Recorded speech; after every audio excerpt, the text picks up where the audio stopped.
तो ब्रैकेट तोड़ते हैं, फिर ऑफ यानी का को तोड़ते हैं, फिर डिवीजन भाग करते हैं, मल्टीप्लाई यानी गुणा करते हैं, एडिशन यानी जोड़ करते हैं, फिर अंत में सबट्रैक्शन करते हैं यानी घटा देते हैं। ठीक है,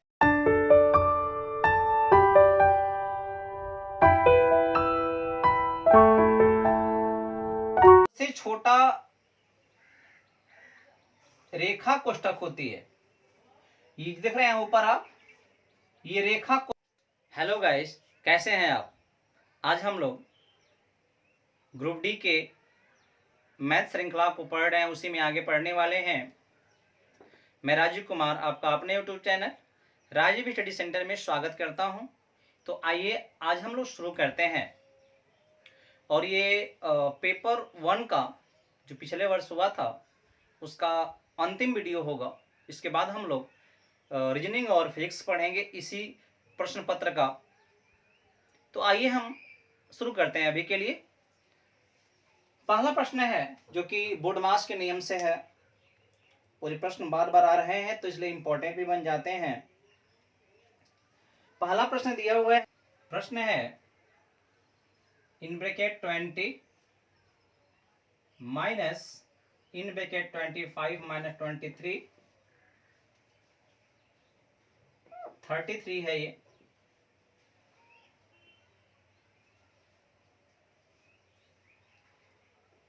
divided by in bracket -5 multiply 4 minus 6 close bracket plus 56 divided by in bracket -27 plus 13। ये है। इस पूरे का आंसर क्या होगा हमें पता करना है। ऑप्शन दिए हुए हैं आपके सामने स्क्रीन पे, आप इसे करें और इसका आंसर बताएं। तो ध्यान दीजिए, हमें क्या करना होता है, यदि आपको ज्ञात होगा तो बोर्ड मास यह एक ट्रिक है क्रिया करने के क्रम का। तो पहले हम तो ब्रैकेट तोड़ते हैं, फिर ऑफ यानी का को तोड़ते हैं, फिर डिवीजन भाग करते हैं, मल्टीप्लाई यानी गुणा करते हैं, एडिशन यानी जोड़ करते हैं, फिर अंत में सबट्रैक्शन करते हैं यानी घटा देते हैं। ठीक है, तो हम पहले ब्रैकेट तोड़ने वाले हैं। ठीक है,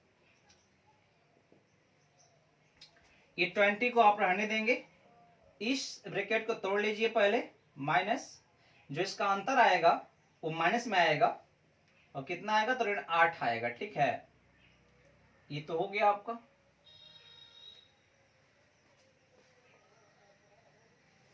यहाँ पुनः ये महिला कष्ट था, ये तो हो गया, इसको आप क्लोज कर लेंगे। डिवाइडेड, इसको आप हल करेंगे तो यहाँ इस छोटे कोष्ठ पर तोड़ लेंगे आप, -5 मल्टीप्लाई 4 ये हो जाएगा +6 हो जाएगा। ठीक है, +6 हो जाएगा, प्लस 56 डिवाइडेड।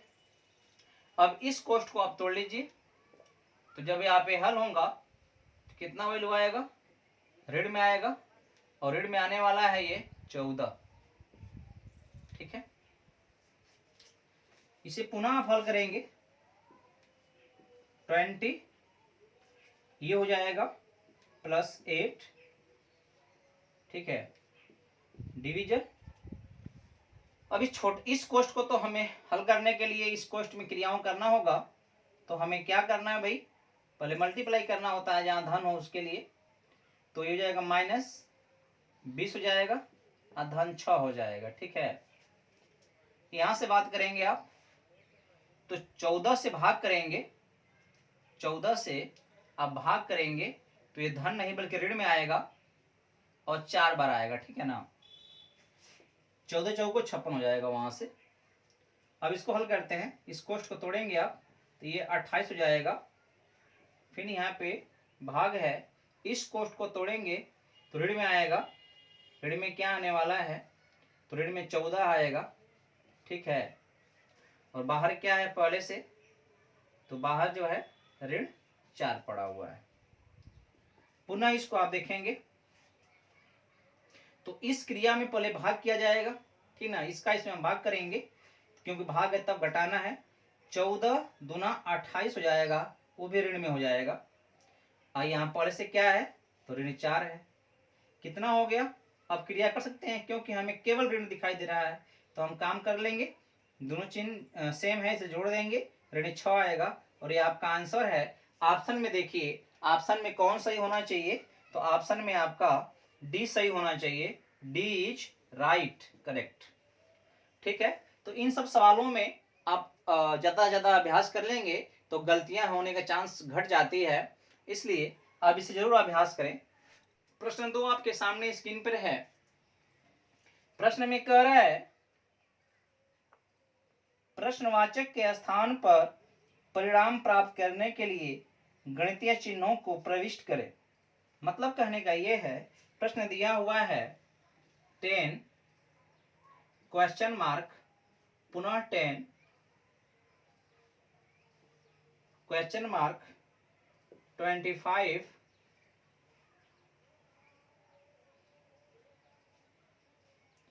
पुनः कोष्ठ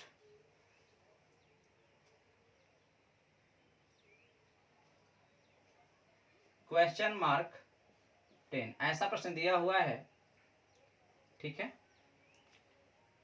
इसको आपको बताना है कि जहां जहां प्रश्न है वहां वहां क्या रहना चाहिए। मतलब चिन्ह में ऑप्शन में दिया हुआ है ए बी सी, देख सकते हैं, तो हम देख पा रहे हैं कि इसको बराबर 10 के बराबर लाना है, तो चिन्ह जहां जहां प्रश्नवाचक है वहां वहां क्या रहना चाहिए। ठीक है, तो आप इसको मतलब विकल्प से करेंगे, हल करेंगे, तो अब देखेंगे इसको।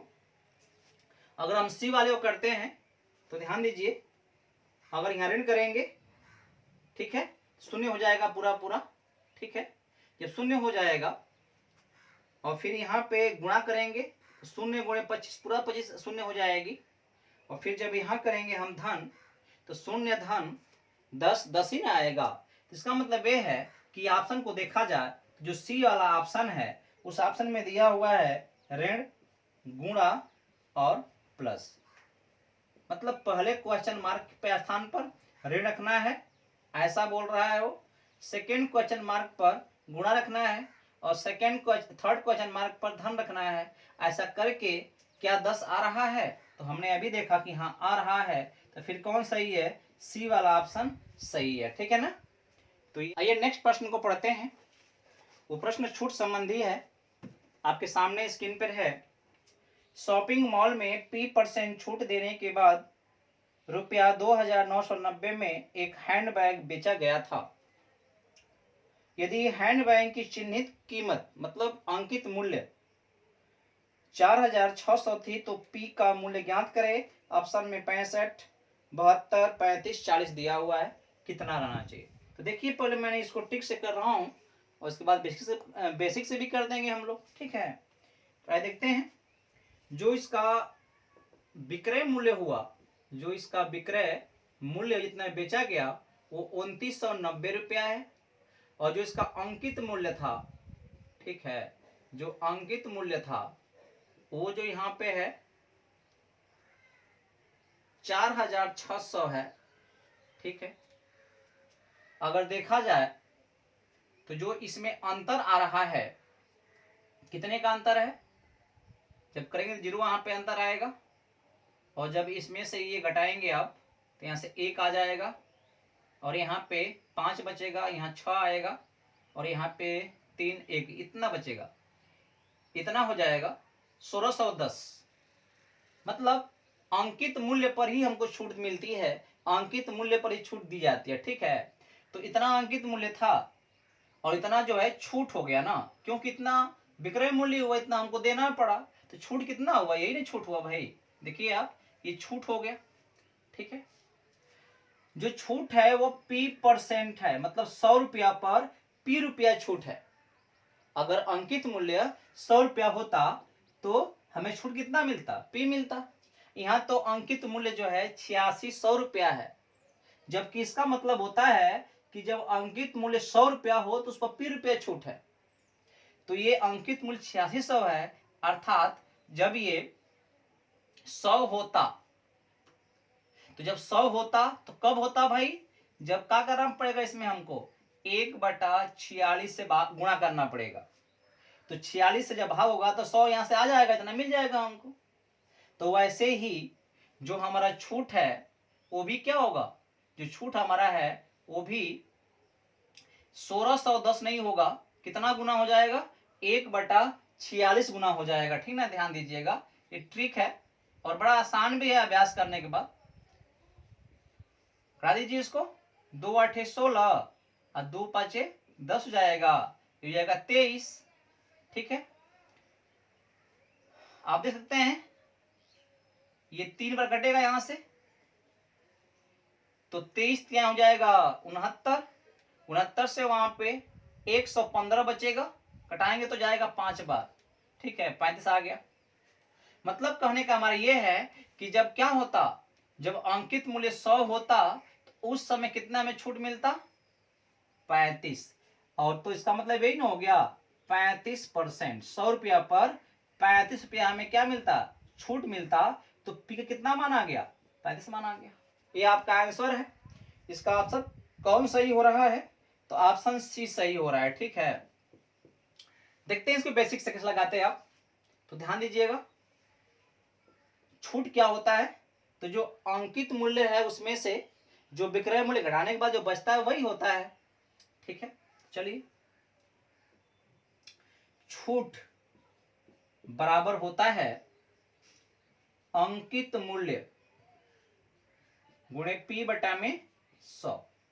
ये छूट हो गया, 100 कट जाएगा, कितना हो गया 46 पी हो गया। ठीक है ना, इसको यहां से अमल कर रहे हैं बेसिक से। तो इतना क्या हुआ, छूट हुआ। और ये छूट कितना है, ये छूट जो है 1610 है। ये छूट कितना है 1610, छूट का मान दे दिया है। निकालते कैसे हैं छूट हम लोग, 4600 माइनस, क्योंकि अंकित मूल्य है, माइनस विक्रय मूल्य, ये छूट हो गया। कितना बराबर आया हुआ है, 46 पी आया हुआ है। ठीक है, कितना आंसर इसका आएगा, मतलब कितना इसका हल करने पाएगा, तो आएगा 1610 आएगा, जो बराबर 46 पी हो जाएगा। ठीक है, फिर जब हम इधर हल करेंगे इसको, तो 1610 बटा में 46 आएगा, बराबर पी हो जाएगा। बस यहां से हल कर लीजिए। अब यहाँ हल करेंगे तो कितना आएगा, 2 8 16, 2 5 10, यहाँ पे आएगा 23, और ये कटेगा, अभी कटाए इसको ऊपर हम लोग, तो आया है 35। कितना पी का मान आ गया 35। ऐसे भी निकाल सकते हैं आप, तो आप जिससे चाहे उससे हल कर सकते हैं, वो आपकी मर्जी है। ये थोड़ा सा ट्रिकी होता है और ये हर जगह काम करता है, बहुत सारे सवाल में एक ही फॉर्मूला हमेशा काम करता रहता है, इसलिए इसको अभ्यास करना ज्यादा फायदेमंद होगा। वैसे आपकी मर्जी। आइए अंतिम प्रश्न पढ़ते हैं, आपके स्क्रीन पे है और ये बोर्ड मास संबंधी फिर से है। ये प्रश्न कह रहा है 144 divided in bracket 40 minus in bracket 25 minus 112 divided 7 multiply 4, ऐसे करके है ये। ठीक है, इसका आंसर क्या होगा। ठीक है, तो बोर्डमास का नियम पता है तो कोई बात नहीं। देखिए, जब ब्रैकेट को तोड़ने की बात आती है, क्योंकि बोर्डमास का नियम में ब्रैकेट ही तोड़ना पड़ता है पहले, तो ब्रैकेट तोड़ने के भी नियम होते हैं। ब्रैकेट में सबसे छोटा पहले टूटता है, उससे बड़ा बाद में, उससे बड़ा उसके बाद, उसके बड़ा सबसे बाद में। तो सबसे छोटा रेखा कोष्ठक होती है, ये देख रहे हैं ऊपर आप, ये रेखा कोष्ठक है, ये सबसे छोटा होती है। इससे छोटा इसे माना जाता है, इससे छोटा मझले को माना जाता है, और सबसे बड़ा कोष्ठकों में इसको माना जाता है। ठीक है, तो अब आप समझ चुके होंगे कि सबसे काम शुरू कहां से करना है। पहले शुरू करेंगे हम यहां से, ये आपका हो जाएगा 144 divided in bracket 40 minus in bracket 25 minus 112 divided, इसको हल कर लीजिए, कोष्ट को तोड़ लीजिए, 7 चौक 28 हो जाएगा। ठीक है, पुनः 144 डिवाइडेड 40 माइनस, अब इसे तोड़ेंगे, यही छोटा बचा हुआ है। इसमें 3 क्रियाएं करना है, भाग और घटाना, 2 क्रियाएं करना है। पहले भाग कर लेंगे आप, कितना भाग आएगा, 28 का भाग करना है 112 में, तो कितना बचने वाला है, 25 माइनस 8 चौको 32 और 2 चौको 8, यानी 8 4 बार जाएगा। ठीक ना, ये सॉरी ये जाएगा 4 बार, भागफल इसका आएगा। और छोटा करते हैं इसको, 144 डिवाइडेड, अब इसको तोड़ेंगे, 40 माइनस, ये कितना आने वाला है, 21 आने वाला है ना, 21 आ गया, ये कर लीजिए। पुनः इसको भाग करेंगे आप, 144 डिवाइडेड, अब इसको हल कर लीजिए, इसको भी अंदर करना है, कितना आने वाला है, 19 आने वाला है। ठीक है, ये आपका 19 आने वाला है।